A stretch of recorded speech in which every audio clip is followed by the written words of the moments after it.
High viewers, మనం వచ్చేసి Telangana government English చూస్తూ ఉన్నాము. Story time. 2 ఫ్రెండ్స్, ఇద్దరు ఫ్రెండ్స్ ఉండేవాళ్ళు.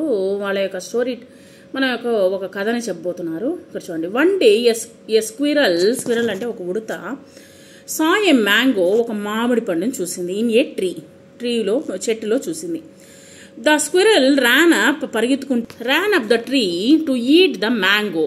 అది వచ్చే పరిగెత్తుకుంటూ వెళ్ళి ఆ యొక్క చెట్టు పైన ఎక్కి ఒక మామిడి పండును కోసుకొని తినేసింది. A monkey was sitting in the tree. ఒక కోతి కూడా ఆ యొక్క చెట్టు పైన కూర్చొని ఉంది. The monkey said to the squirrel. ఈ విధంగా చెప్తూ ఉంది ఆ యొక్క కోతి స్క్విరల్ ఉడతతో, ద మ్యాంగో ఈజ్ మైన్. ఆ యొక్క మామిడి పండు నాది. You cannot have it. నువ్వు తినడానికి వీల్లేదు. The squirrel said, brother, I am very hungry. నాకు చాలా ఆకలిగా ఉన్నది.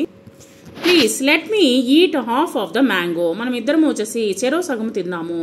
ద మంకీ అగ్రీడ్, ఒప్పుకుందనమాట. Together they ate the mango. ఇద్దరు కలిసి సగము మామిడి పండుని తిన్నారు. Thus the monkey and the squirrel became friends. ఆ తర్వాత నుంచి వాళ్ళిద్దరూ పంచుకోవడం వల్ల వాళ్ళిద్దరూ వచ్చేసి చాలా మంచి స్నేహితులయ్యారు. సో ఈ విధంగా షేరింగ్ అండ్ కేరింగ్ అనేటువంటిది మనము అలవర్చుకోవాలి. మన దగ్గర ఉన్నటువంటి దాన్ని షేర్ చేసుకొని మనము పక్కన ఉన్న వాళ్ళతో షేర్ చేసుకోవడము మనము అలవాటు చేసుకోవాలి.